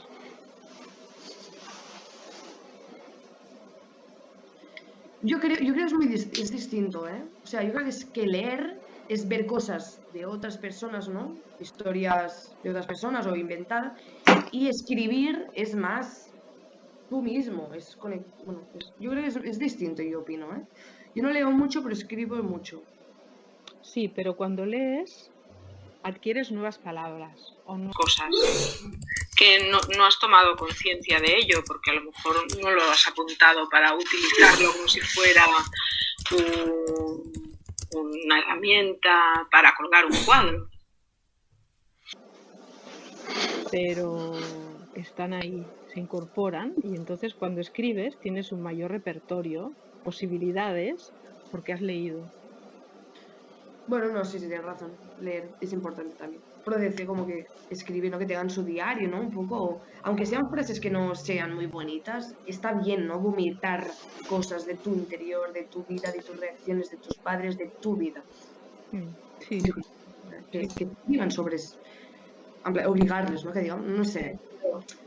Bueno, eso es lo que hacía Celestin Freinet, ¿no? Freinet lo que hacía era el texto libre cuando llegaban a la escuela. Entonces los niños escribían un texto libre sobre cualquier cosa. Habían encontrado una piedrecita que tenía forma de perrito y lo escribían en el texto.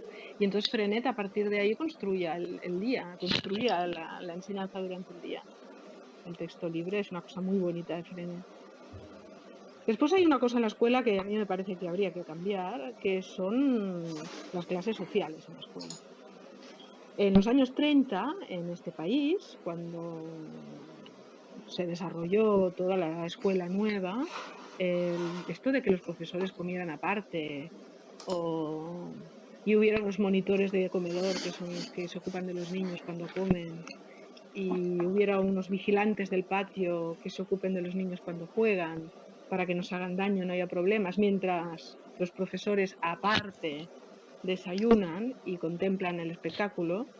Esto es algo inexistente en la tradición pedagógica de nuestro país. Los profesores jugaban con los niños a la hora del recreo y comían con los niños a la hora de comer. Entonces, me parece que algunas de estas cosas también habría que pensar,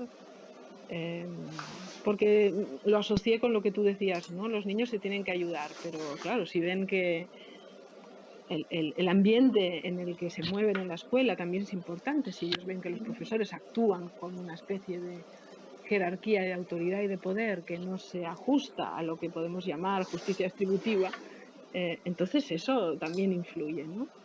Pero bueno, me ha parecido súper bien todo lo que has dicho, Mireia, está muy bien. Gracias. Muy bien. Dio tenía la mano levantada, pero ya no está. No sé si todavía quieres decir algo, Dio. Vale.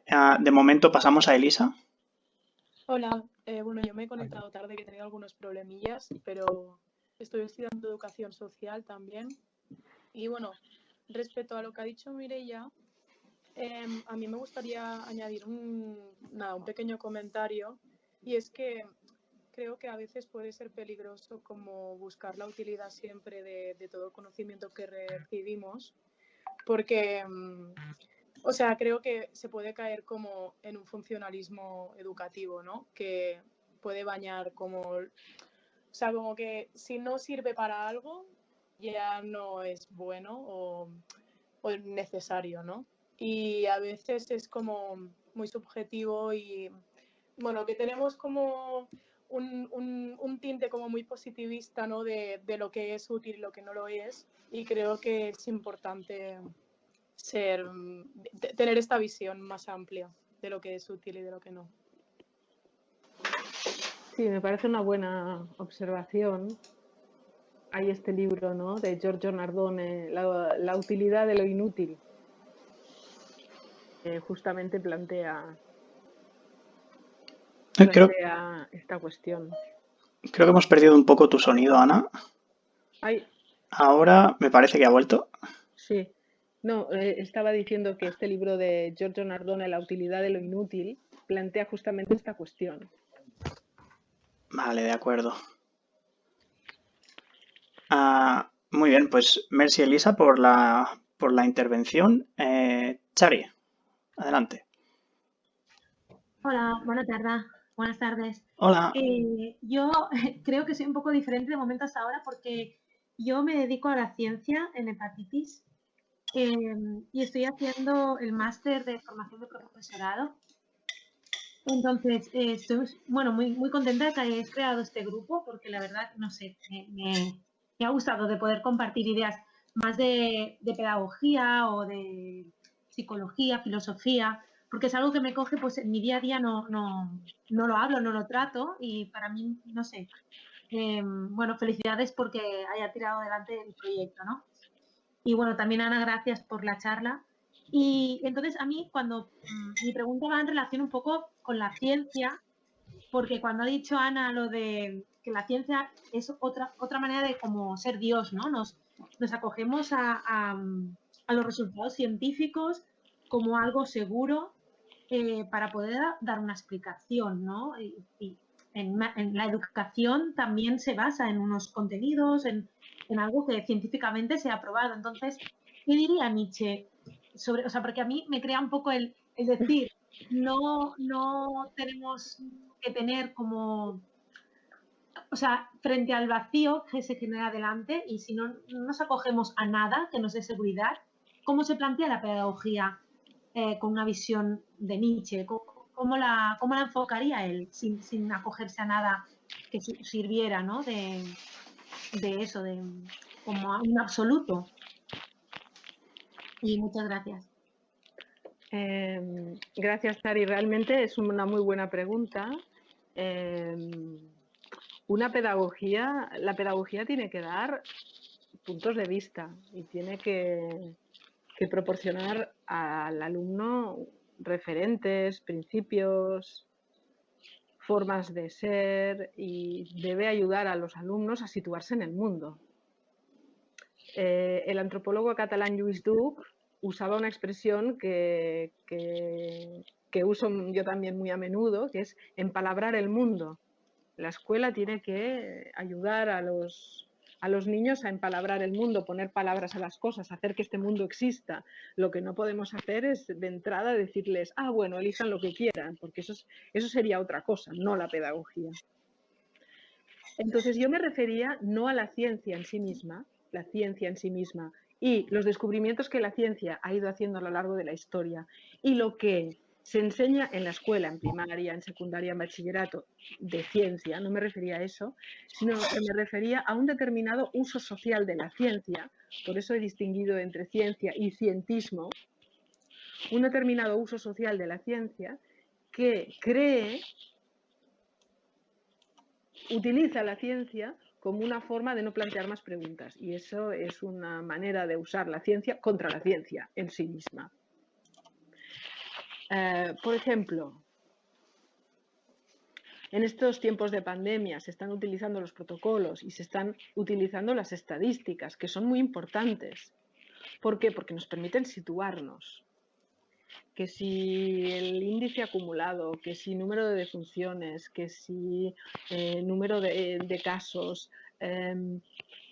los protocolos. A veces lo que nos estamos encontrando en este momento es que, y los americanos están empezando a hablar del absolutismo pandémico, se refieren a una manera literal de ejecutar los protocolos, sin tener en cuenta la singularidad de las situaciones y de las personas.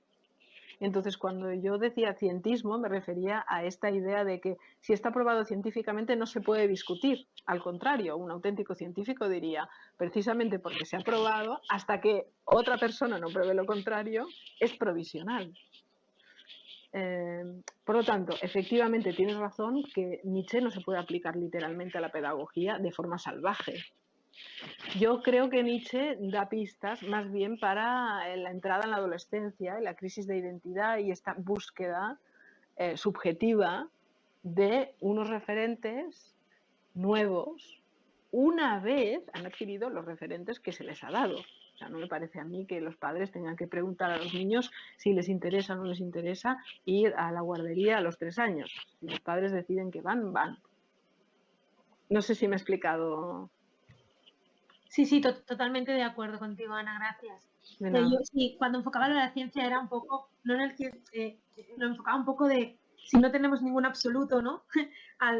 Cómo planteamos las clases, ¿no? Si al libre albedrío y claro. Totalmente de acuerdo de basarnos en unos contenidos Sí. De hecho, sí. Dime. No, de hecho también pensaba cuando he recibido las clases ahora con el máster y tal, y nos enfocaban a esto que hemos hablado durante la charla, de buscar la autonomía del individuo, por toda la vida, y la manera como se enfoca, a mí había muchas cosas que me chirriaban.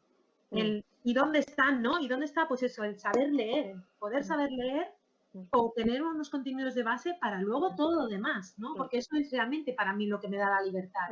Así. Yo de entrada no voy a tener la libertad, tengo que tener unos conocimientos y entonces esos conocimientos me van a permitir ser libre, ¿no? Claro, sobre la nada no puedes decidir que no estás de acuerdo. Dime. Que sobre la nada no puedes decidir ni a favor ni en contra. Claro, por eso me chocaba un poco lo de Nietzsche, porque era como, vale, este vacío, el miedo, ¿no? Que da el vacío, pero tiene que haber algo, ¿no? Algo que me dé una seguridad, ¿no? Para enfrentarme a ese vacío. Claro, sí, lo que dice Nietzsche en realidad es que tú puedes proporcionar un punto de vista, un referente, pero eso no significa que el referente sea absoluto. Es un referente que tú das, porque crees que es el mejor. Por eso cuando Nietzsche no dice, si todo es relativo, todo está permitido. No, la frase de Nietzsche, todo es relativo, por lo tanto, solo hay perspectivas.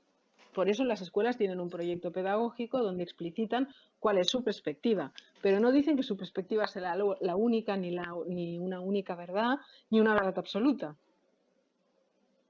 Porque eso implicaría, bueno, eso es lo que hace el fundamentalismo, ¿no? El fundamentalismo presenta su verdad como la única y la absoluta, con lo cual liquidan o excluyen todas las demás como posibilidades.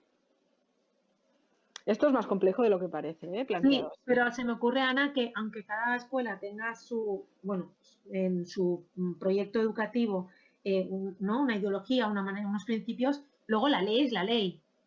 Y hay una ley, sí, eso sí que se consideraría, ¿no? Como una ruta a seguir, como un valor absoluto para seguir en las escuelas. No, la ley no es un valor absoluto, es algo que hay que respetar porque implica un acuerdo social, es el contrato social, la ley. Entonces hay que respetarlo porque es el contrato social.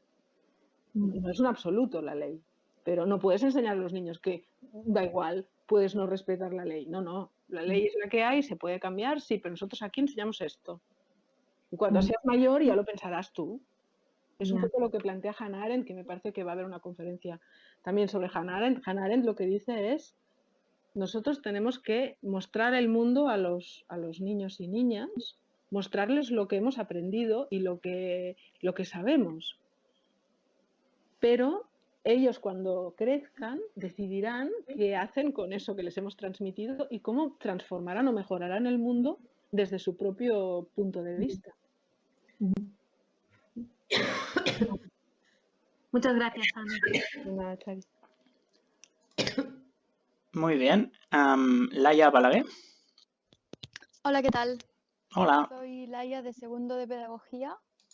A ver, estoy un poco nerviosa a ver si puedo expresar todo lo que quiero decir, porque además han ido saliendo como diferentes hilos y era como, wow, tengo que mantenerlo todo. Primero de todo, gracias Ana, ha sido increíble.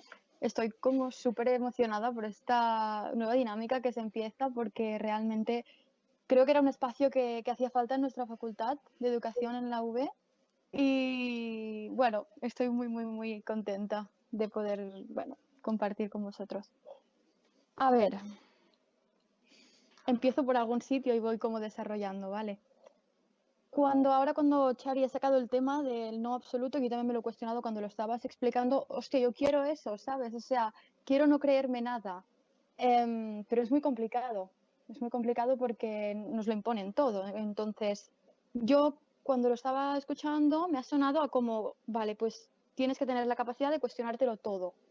No poder, o sea, poder decidir, tener la capacidad de decidir qué es lo que sí que te crees, pero siempre con ese punto escéptico, ¿no? Ahora lo que decías, bueno, lo que estabas comentando con Chari. Entonces, también lo relaciono con el hecho de un poco de infelicidad, ¿no? Porque cuando tenemos algo en lo que creer, de alguna manera es como que somos bastante inocentes, ¿no? Ya tenemos la respuesta y podemos estar calmados. Ya has hablado de esta necesidad que tenemos de sentirnos seguros de tener una respuesta por esta necesidad de conocer y conocer. Entonces, como que me ha sonado mucho el Sapere Aude, atrévete a conocer, a cuestionártelo todo para poder tener opciones. Entonces, ha molado mucho cuando has dicho lo de la primera cosa que tenemos que hacer es empalabrar el mundo, que nuestro profe de pensamiento pedagógico, Conrad Vilanov, fue lo primero que nos dijo. O sea, vivimos en un mundo empalabrado, ¿no? Y esa es la base, tenemos que dar como las herramientas en un principio, y esto también Hannah lo dice, ¿no? Que necesitamos una base, no podemos dárselo todo, como todas las libertades a los niños, hay que enseñarles una base para que luego ellos mismos puedan como ir adaptando su criterio. Wow, se tenía muchas cosas y vale, entonces, claro, cuando ha hablado Mireia, no sé si aún estará por aquí, me ha sonado como súper práctica, ¿no? Porque el profe pues ya se ve directamente en la clase aplicando esto, quiero hacer esto. Hostia, yo también soy profe y seguramente estás haciendo prácticas y lo estás llevando a cabo y estás viéndolo por ti misma, pero los niños son, o sea, no sabes nunca por dónde te saldrán. Entonces, el intentar, como por ejemplo cuando has sacado lo de la utilidad, ¿no? Enseñar algo con... ¿Por qué estamos aprendiendo qué es un lápiz? Porque ¿para qué sirve? Para dibujar. Pues venga, todos a dibujar, perfecto. Aquí estás como contemplando solo el 50% o bueno, un porcentaje de personas, ¿no? Que necesitarán saber qué es para utilizarlo, y estarás cortando las alas a muchos otros que a lo mejor hubiesen encontrado 300.000 otras posibilidades, ¿no? Y aquí hablamos ya de creatividad, de cuestionárselo. ¿Estás seguro de que es un lápiz? ¿Qué puede ser eso, no? Alguien que no ha visto, alguien que es ciego y no ha visto una cosa, cuando se lo intentes explicar, yo creo que eso es como lo que deberíamos hacer todos, ¿no? Cuestionarnos qué nos están hablando. Entonces, también sonaba mucho como a imponer unas ideas, ya como esto también va muy relacionado con prejuicios, ¿no? A intentar como moldear no sé, el aprendizaje de las personas, porque también educamos a adultos, aunque sea más complicado a veces. Y también lo de me gustaría enseñarles, claro, enseñarles, a veces como que aprenden ellos solos sin que tú les enseñes algo, ¿no? O justamente cuando intentas no enseñarles algo, aprenderán algo. Por lo tanto, es como un proceso que es constante, no solo cuando estamos en un aula estamos aprendiendo. Y es igual de importante este factor de la intencionalidad, ¿no? de la educación informal, que para mí considero es 1000 millones más importante, porque ahí es donde realmente aprendes a vivir en la vida. O sea, aprendes a como tener tus herramientas, y se debería de potenciar, aunque también creo que es importantísima la educación formal. Entonces quería... Ya no sé, ¿Puedo decir una cosa, Laia? Sí, perdón, sí, es que ya no sé, te iba a hacer una pregunta y se me ha ido. Dime. Sí, me ha parecido muy interesante todo lo que dices. Quería preguntar, ¿qué diferencia hay entre creer y pensar? Entre creer y pensar. Vale. Porque me parece que tú lo planteas en términos de creencias. O te lo crees o no te lo crees. Vale. ¿Pero pensar es otra cosa o va de creencias también pensar? Pensar yo creo que partes ya de algo previo, ¿no? O sea, ya tienes como una base y a partir de ahí como que vas contemplando diferentes... A ver, la creencia en realidad es una identificación a una idea.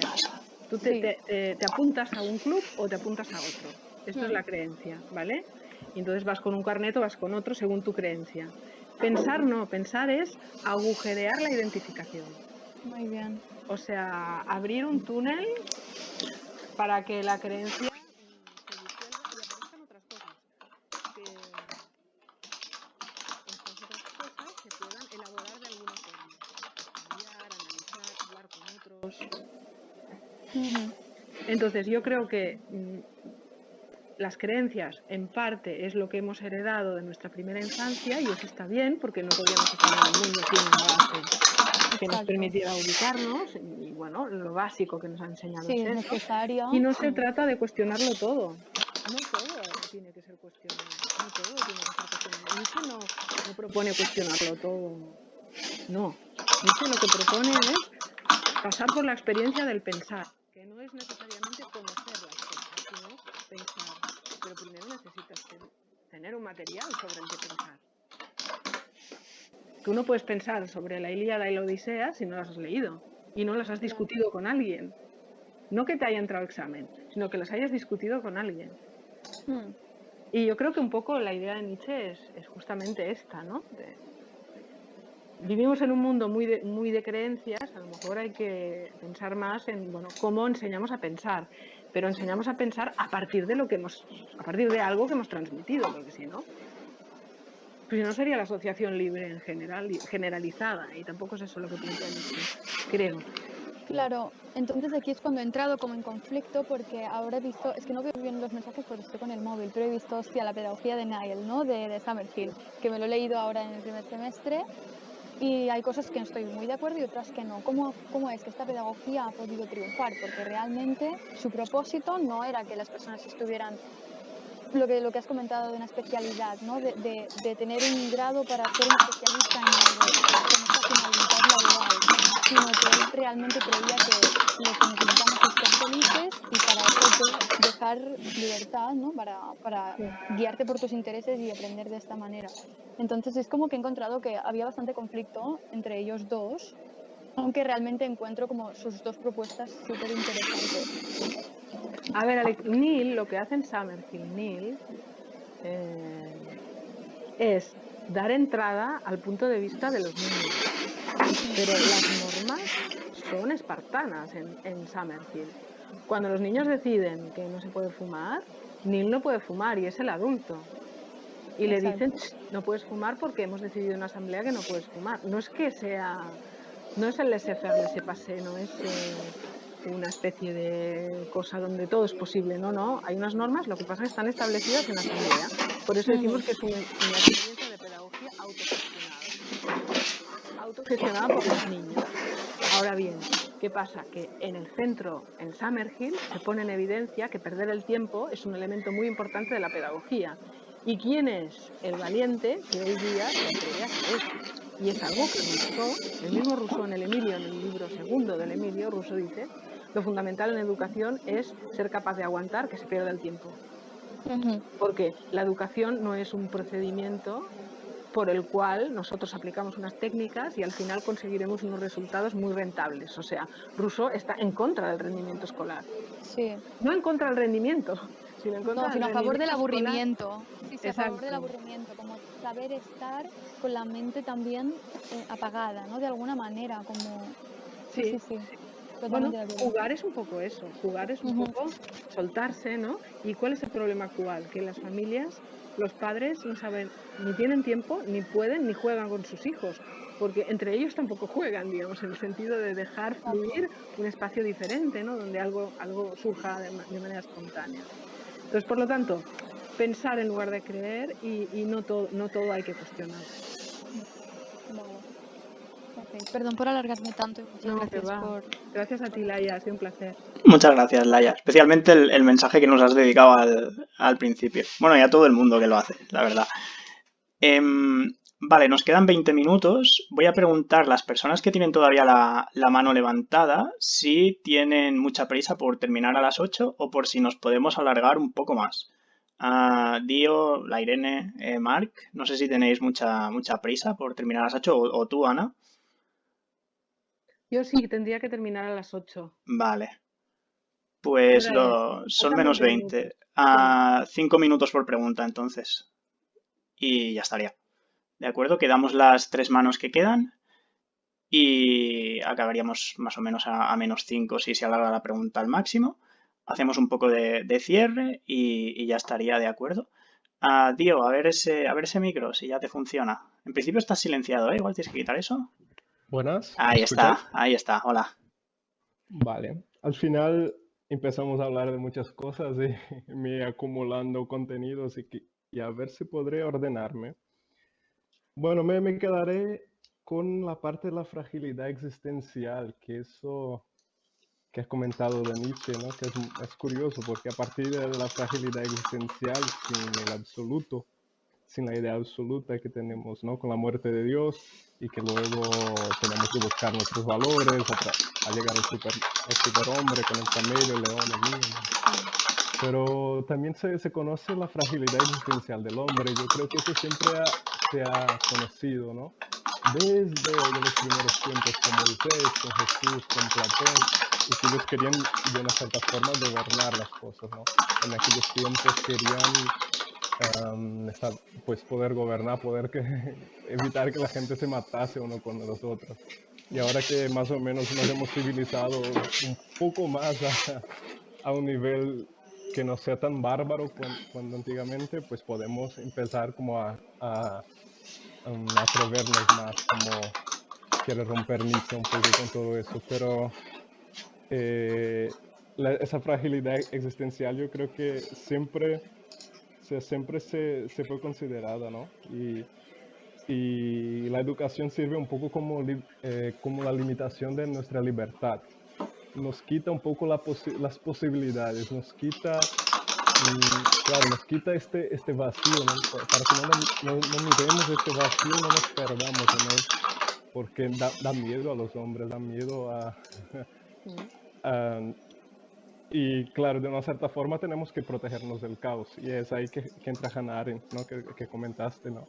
Del viejo y del nuevo, que hay que proteger a los niños del mundo y el mundo de los niños, pero también hay que enseñar las cosas que hay.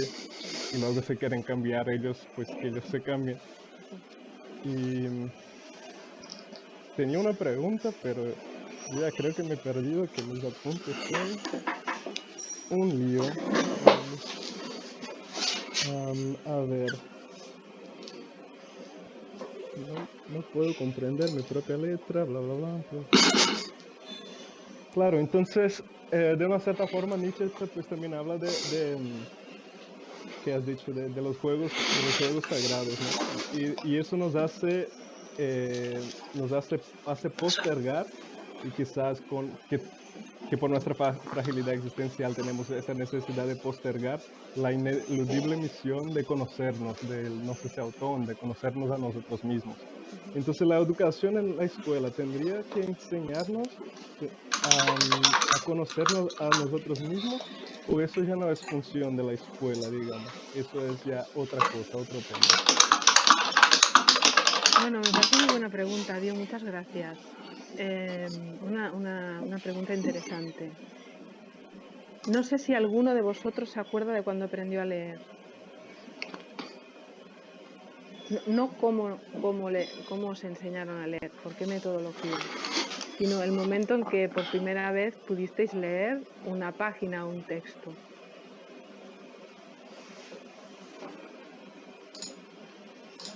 Yo, por ejemplo, recuerdo cuando era crío los cuentos que me leía mi madre, a aprendérmelos de memoria, pero no en base a lo que ella me estaba diciendo, sino de cuando empecé yo a leer, que debían ser 4 o 5 años, por ejemplo. Por ejemplo. ¿Y te parece que eras el mismo antes de eso y después de eso? No sé. 25 años dan para mucho, ¿eh? Quiero decir que la experiencia de aprender a leer es algo que nos sitúa en relación al saber de las cosas, que si se hace bien, debería, en cierto modo, abrir para nosotros una posibilidad que no teníamos antes. Me parece que es Alan Bloom que dice que si has leído La Metamorfosis de Kafka y después te has mirado al espejo como si nada, quiere decir que no has entendido la historia. Digo esto porque la forma en que la escuela enseña a conocerse a sí mismo es a través de lo que se enseña en la escuela, cuando se enseña bien. No hay un autoconocimiento independiente de los contenidos que se enseñan en la escuela. La cólera de Aquiles en la historia de la Ilíada es algo que una persona colérica puede entender perfectamente. Esa especie de punto extremo sin vuelta atrás de la cólera, de la rabia. Por lo tanto, yo lo que discuto, y evidentemente decir esto hoy día es políticamente incorrecto, me consta, lo que discuto es que el autoconocimiento va por un lado y la lengua, la literatura, la historia, las matemáticas, la geografía va por otro. Porque son contenidos escolares que entran en examen y siguen, digamos, están en la autopista, mientras que el autoconocimiento va por el camino de carro despacito y no tiene prisa en llegar. Pues no, justamente la capacidad del profesor lo que tiene que hacer es intentar articular esas dos cosas. Mostrar, si tiene que enseñar qué dice la Ilíada, mostrar la historia de la Ilíada de una manera que los niños puedan verse reflejados de alguna forma y que eso les permita plantearse cosas que antes no se habían planteado. Desgraciadamente, la experiencia de la lectura, nosotros hicimos una investigación el año pasado sobre este tema en la facultad y la experiencia de la lectura es más bien una experiencia de descodificación, pero no necesariamente de apertura al mundo. ¿Por qué? Porque muchas escuelas están pendientes de la velocidad lectora, por ejemplo, y los cronometran a los niños cuando leen. No sé si he contestado a la pregunta de Dio. Sí, estoy totalmente de acuerdo en eso. Más o menos los contenidos serían una especie de excusa, por así decirlo, para buscar este conocimiento que se debe conocer de uno mismo. ¿Dirías más o menos eso? Sí, o sea que uno no se conoce si no sale un poco de sí mismo. Claro. Tú te sientas a pensar en ti mismo y no sale mucho, que digamos. En cambio, si lees una novela que te interesa mucho o viajas a un lugar que realmente te gusta mucho o conoces una persona muy interesante, sales de ti mismo y encuentras algo de ti mismo que antes o no estaba o no habías captado bien o simplemente has adquirido como novedad. Entonces, yo creo que lo importante en la escuela es esta referencia al mundo, pero también la novedad. Vale, no sé si tengo tiempo aún, pero yo, si hay, pues quería hablar que haga un pequeño comentario sobre el equilibrio de la defensa, de la protección del niño y del encorajamiento, ¿no? De decir, uy, ve a ver el mundo también, ¿no? Este equilibrio entre esas dos fuerzas que siempre hay, entre el conservadorismo y entre el atrevimiento. Sí. A ver, yo creo a ver, si pensamos en esta idea de que el educador abre al sujeto a la novedad del mundo, esto se puede practicar desde educación infantil hasta final de bachillerato y en la universidad también. Porque en la universidad nosotros enseñamos una especie de contenido encapsulado en los PowerPoints, pero no necesariamente hacemos lo que estamos haciendo aquí, ¿no? Lo que estamos haciendo aquí es la universidad. La universidad original tiene que ver con la discusión, los grupos de estudio, gente que se plantea cosas y que las comparte con otros. Entonces, pero en educación infantil hay que dar muchas seguridades y muchas referencias. Y en primaria también. Lo cual no significa que no se pueda dar al niño la palabra para que pueda preguntar, pueda conversar y pueda observar y, digamos, asombrarse de las cosas.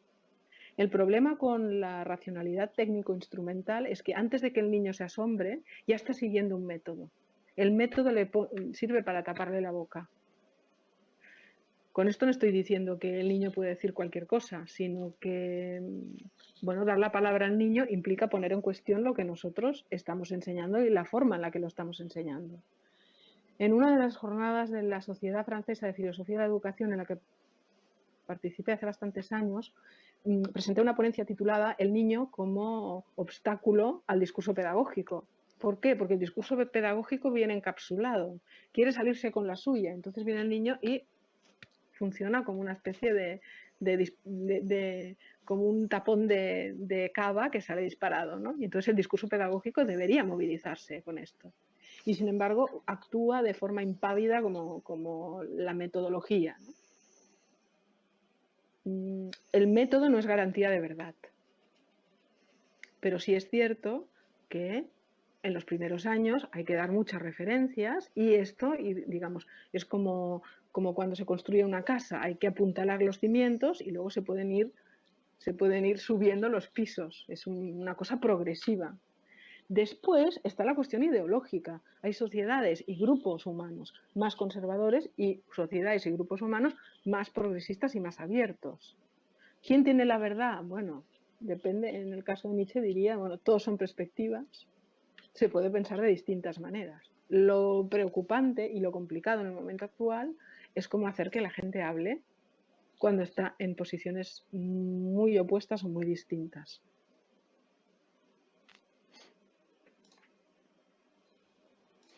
No sé si te ha servido. Sí, muchísimas gracias. Pienso, es como si sacase palabras que todavía no he formulado bien y si yo ordenase más o menos mis ideas, podría hablar algo parecido a lo que has dicho tú. Bueno, perfecto. Muy bien, pues Marc, adelante. Vale, se'm sent? Sí. Vale. Bueno, jo porto una estona pensant en tot el tema del PIN parental que s'ha aprovat per res com una limitació, com un retrocés més a nivell pedagògic en el sentit del que hem parlat en aquesta reunió i em preguntava què pensaria Nietzsche d'això a l'hora de dir que tots són perspectives, perquè al final aprovar el PIN parental pots dir que és una perspectiva però estàs negant-li el dret al teu fill que vegi perspectives diferents. I d'altra banda, que això m'ha vingut molt, parlàvem de l'autoconeixement o del jo, crec que sí que és important, però al mateix temps tinc la sensació que molts cops se'ns ven com un valor absolut. En tots els llibres d'autoajuda hi ha com tot un mercat al voltant del jo i del concepte del jo. Jo crec que conèixer a un mateix és més entendre què ens està passant en cada moment, no aquesta idea de soc una essència, jo soc això, jo crec això, que això també crec que pot facilitar molt l'acabar adherint als fonamentalismes. Marc, em recordes això del PIN parental, què és? Sí, el tema de Vox, que volia fer un PIN parental amb el qual, per motius morals, se li pot negar al fill... es poden negar que els seus fills vagin a classes sobre educació sexual, sobre els temes que considerin moralment controvertits. A veure, Nietzsche està pensant en una perspectiva filosòfica, no en una perspectiva política, de com s'organitza una societat democràtica, no en el sentit del sistema electoral, sinó democràtica en el sentit de com dialogar i trobar una comprensió, trobar la manera de comprendre's mútuament, cosa absolutament molt difícil. El problema del PIN parental té a veure amb els límits de la democràcia, que és una cosa que s'està plantejant en aquests moments, que estem veient, no? Quins són els límits de la democràcia? S'ha de ser tolerant amb els intolerants? I crec que aquesta és una qüestió que no proposava Nietzsche, eh? Vale. Nietzsche està a un altre nivell, diríem, un nivell més filosòfic, en el sentit de dir, però bueno, hem d'acceptar totes les perspectives. Nietzsche deia tots són perspectives, no deia hem d'acceptar totes les perspectives, sí o no. Sinó que deia, bueno, com que no hi ha absolut, tots són perspectives, però és veritat que alguns d'aquests grups reivindiquen l'absolut, una única veritat. Que no passa per la negociació ni passa pel diàleg, i aquest és un tema, en aquests moments, molt difícil, que crec que les democràcies occidentals haurien d'enfrontar. Però bueno, aquest és un altre tema, diríem. Jo crec que ho situaria a un altre nivell. Marc, crec que és molt adequada la teva pregunta. I després, efectivament, com tu dius, i en aquest sentit jo segueixo Freud 100%, el jo és una instància de desconeixement. No vol dir que no tingui una funció. Té una funció, però és una funció limitada. I moltes de les coses que passen, doncs el jo no en té notícia.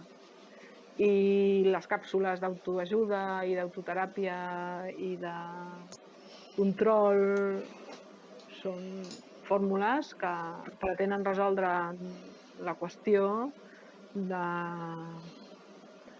què som i com podem accedir a aquest mecanisme inconscient que realment ens orienta sense que nosaltres ens situem massa bé en relació a tot això, no? Els actes que ens equivoquem, els somnis i tot això són formacions de l'inconscient que tenen a veure amb una mecànica que no encaixa, sinó més aviat és com la clau que portes a la mà, la poses al pany, sap que burro que soc, i no funciona la clau, i una mica és això. Deixar marges perquè altres coses es puguin plantejar, com el que esteu fent vosaltres aquí, que és posar sobre la taula coses que us plantegeu i que potser en altres àmbits no podeu expressar, no podeu formular en els termes en els que els esteu formulant avui dia, crec que és un dels temes fonamentals de l'educació contemporània. Vale, merci. També estava pensant, perdó, si cal que tallo ja i és igual, ja... Digues, Marc. 2 minutets. Res, que jo ara m'estic llegint a Foucault, Història de la locura en l'època clàssica, i em fa pensar una mica en tot això del jo, des de la perspectiva de...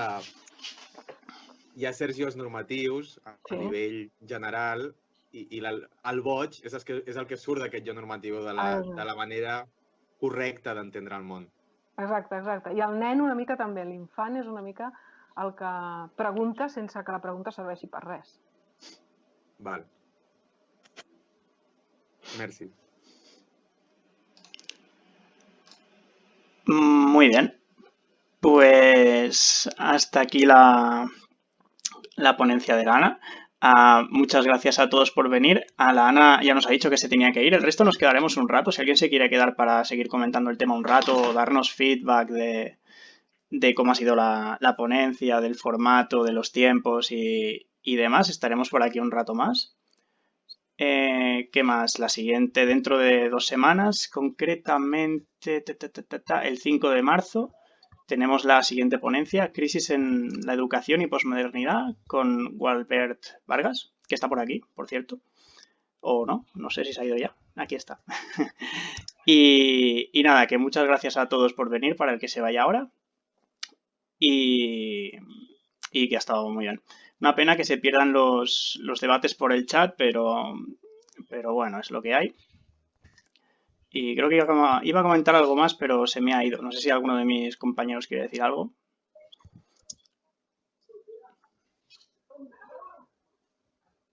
Nada, pues darle las gracias a Ana y tal, y ya está. Bueno, gracias a vosotros, yo me lo he pasado muy bien. Sí. Ha sido muy chulo, está muy bien porque... Sí, bueno, també. La Judit va con un poco de retraso. Tenemos que darle 5 segundos de silencio hasta que suena lo suyo. Vale, gràcies. Perdoneu. Afegir-me també als agraïments. Anna, moltíssimes gràcies i també moltíssimes gràcies a tots i totes els que heu vingut perquè realment hi ha hagut una participació superactiva i això s'agraeix molt. Jo us convido a que us podeu quedar els que pugueu una estoneta més i així podem compartir impressions, ja sigui de contingut del que hem parlat o si no també de, no sé, de propostes de millora de cara a les següents xarles. Vull dir que ara, a partir d'ara, podem que l'espai sigui molt més construir-lo entre totes, així que, com